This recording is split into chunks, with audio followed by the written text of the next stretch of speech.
এই ফ্রান্সকে আটকাবে কে? সুইডেনের বিপক্ষে ফ্রান্স যে দাপুটে পারফরমেন্স দেখালো, তারপরে এই প্রশ্নটা এখন আপনি করতেই পারেন। বিশ্বকাপের আগে তাদেরকে সবচেয়ে বড় ফেভারিট ধরা হচ্ছিল। কেন ধরা হচ্ছিল সেটা ফ্রান্স নকআউট পর্বের প্রথম ম্যাচেই সম্ভবত বুঝিয়ে দিয়েছে। এই দিনে মেক্সিকো নকআউট পর্বের আরও একটা রাউন্ড নিশ্চিত করেছে এবং একই দিনে এর্লিং হল্যান্ডময় একটা বিশ্বকাপের দিন গেছে। আপনাকে ওয়েলকাম করছি ওয়ার্ল্ড কাপ রাউন্ড আপে। শুরুতে আমরা কথা বলছি ফ্রান্সকে নিয়ে। এই ফ্রান্সকে আসলে ভাই আটকাবে কে? এই কিলিয়ান এমবাপ্পেকে আসলে আটকাবে কে? কিলিয়ান এমবাপ্পেকে মনে হচ্ছে কেউ আপনার আটকাতে পারবে না, কারণ কিলিয়ান এমবাপ্পে প্রতিটা ম্যাচ খেলছেন, প্রতিটা ম্যাচেই তিনি হচ্ছে নতুন নতুন করে আসলে রেকর্ড করছেন। নকআউটে অর্থাৎ ওয়ার্ল্ড কাপের নকআউটে এখন সবচেয়ে বেশি গোল কিলিয়ান এমবাপ্পের, তার হয়ে গোল হয়ে গেছে 10টা। ইনফ্যাক্ট এবারের বিশ্বকাপের কথাও যদি আপনি চিন্তা করেন, সেখানেও আপনি দেখবেন একটা ক্ষেত্রে কিন্তু লিওনেল মেসিকে কিলিয়ান এমবাপ্পে ছাড়িয়েও গেছেন। লিওনেল মেসির সমান সংখ্যক গোল তার রয়েছে, কিন্তু কিলিয়ান এমবাপ্পে যে জায়গাটায় এগিয়ে গেছেন, 2টা অ্যাসিস্ট তার নামের পাশে রয়েছে।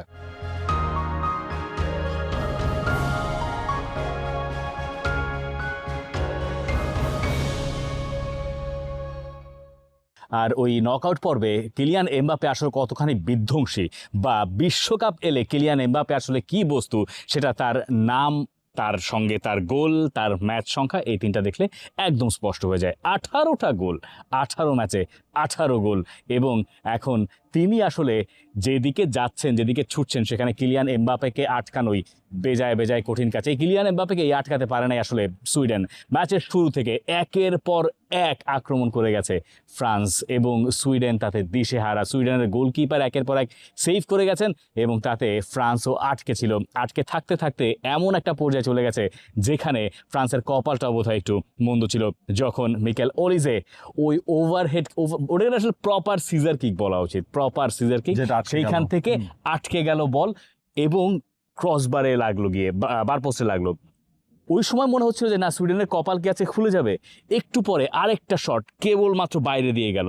এরও একটু পরে এই ওলিজের একটা শট ঠেকাতে গিয়েই সেটা কর্নারে পরিণত হলো, যে কর্নার থেকে শর্ট কর্নার নিল ফ্রান্স, এবং তারপরে কিলিয়ান এমবাপ্পে বক্সের ভেতরে ঢুকে 6 ইয়ার্ড বক্সের ওই কোণা থেকে ফিনিশিং টাচটা খুঁজে পেলেন।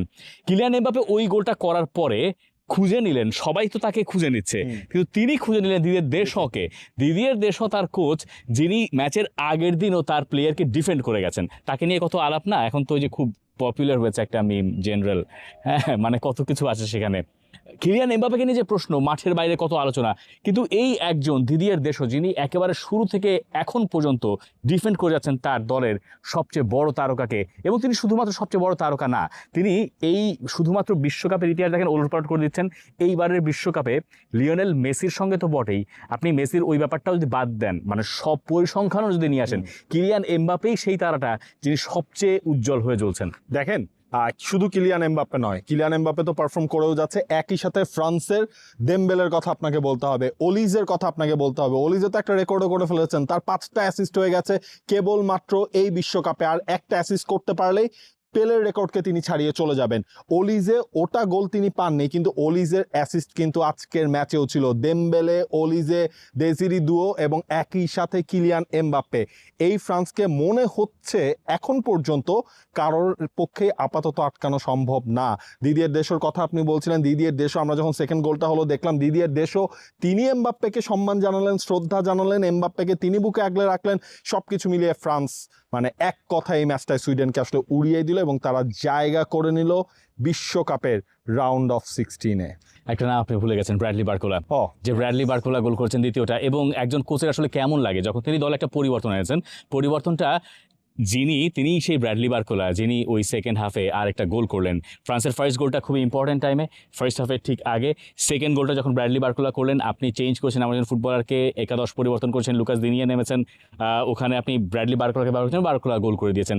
বারকোলাও ফার্স্ট হাফে একটা জায়গায় কয়েকজনকে কাটিয়ে বক্সের ভেতর ঢুকে শট করেছিলেন। বারকোলাও এখানে জ্বলে উঠছেন। এই কারণেই ফ্রান্স আসলে এত ভয়ঙ্কর। আপনি কাকে রেখে কাকে আটকাবেন?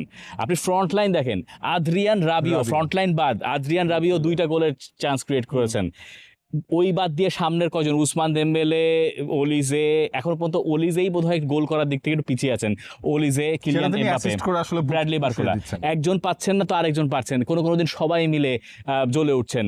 তারপরও ফ্রান্সের দুর্বলতা আপনি খুঁজবেন কোথা থেকে? হয়তো দু একটা জায়গায় দুর্বলতা খুঁজতে পারেন, হয়তো ডিফেন্সে, হয়তো বলতে পারেন যে না আর একটু শক্তপোক্ত দলের সঙ্গে, যে দলের আক্রমণ ধারালো তাদের সঙ্গে খেললে হয়তো ফ্রান্সের পরীক্ষাটা একটু বোঝা যাবে, সেটা হয়তো হতে পারে। কিন্তু আপাত দৃষ্টিতে এই ফ্রান্সের কোনো দুর্বলতা খুঁজে পাওয়া বেজায় কঠিন। ধরেন 3-0 হওয়ার পরে কোন কোচ যে কোন প্লেয়ারকে এইভাবে করে হচ্ছে কুর্নিশ করে। ট্রু, দিদিয়ার দেশও কিছুদিন আগে তার মাকে হারিয়েছেন, এই কারণে আগের ম্যাচে তিনি থাকতে পারেন নাই। কিলিয়ান এমবাপেকে ডিফেন্ড করলেন, এমবাপে যখন তাকে খুঁজে নিলেন তিনি আবার এমবাপেকে তার সম্মানটুকু জানালেন। এই কারণেই এই কিলিয়ান এমবাপে এই ফ্রান্সের হয়ে আলাদা, যেটা তিনি রিয়াল মাদ্রিদে নন, যেটা তিনি পিএসজিতে হয়তো নন। এই ফ্রান্স টিমে যখন তিনি খেলেন তখন তিনি ওই দায়িত্বটা বুঝে নিয়ে খেলেন, এবং তিনি খেলেন স্পেশালি এই দিদিয়ার দেশের জন্য, কারণ তাকে সম্মান না করে তার কাছে আর কোনো উপায় নাই। ফ্রান্সের first world cup winning captain, তিনি এখন কোচ, এবং 2014 থেকে তিনি যে কোচিং করেছেন এই দলটাকে, এখন পর্যন্ত 2022 সাল, এই সময়কালে 14 পর থেকে ফ্রান্সের চেয়ে বেশি গোল বিশ্বকাপে কেউ করে নাই। 53টা গোল হয়েছে ফ্রান্সের, দ্বিতীয় সর্বোচ্চ জার্মানি আর ইংল্যান্ডের 37টা, মানে পার্থক্যও কতগুলো। এই হচ্ছে ফ্রান্স। আর অন্য পাশের সুইডেন, যাদের ওই ভিওকারেশ অথবা একই সঙ্গে ইসাক এই নিয়ে খুব একটা লাভটা হলো না, অথবা ধরেন ইয়াসিন আইয়ারি খুব একটা এলাঙ্গা, একটা পেনাল্টি তারা পেতে পারতো, অফসাইডের ট্র্যাপে সেটা আটকে পড়েছে। এবং ফ্রান্স কিন্তু আরো রেকর্ড করেছে ওই প্রতিটা ম্যাচে 3-4 গোলের ব্যবধানটা তারা আসলে কন্টিনিউ করেছে, সেটাও আসলে বিশ্বকাপে একেবারেই দেখা যায় না। সুতরাং ফ্রান্স পারাগুয়ের এগেইনস্টে তারা খেলবে রাউন্ড অফ 16, এবং পারাগুয়েকে কিন্তু মোটামুটি একটা প্রচ্ছন্ন হুমকি নিজেদের খেলা দিয়েই ফ্রান্স আসলে দিয়ে রাখলো। ইজি প্যাসেজ, অনেকটা ইজি প্যাসেজ। রাউন্ড অফ 16 এখানে যাবে, এরপর তো হচ্ছে আপনার কোয়ার্টার ফাইনাল, সেমিফাইনালে যে হয়তোবা অন্য পাতোয়ে থেকে যদি স্পেন সেখান থেকে তারা যদি উঠতে পারে, তখন যেটা ধারণা করা হচ্ছে স্পেনের সাথে ফ্রান্সের দেখাটা হবে যে semifinal. Wow. For more updates, subscribe to our YouTube channel and click on the bell icon. Follow us on Facebook and Instagram.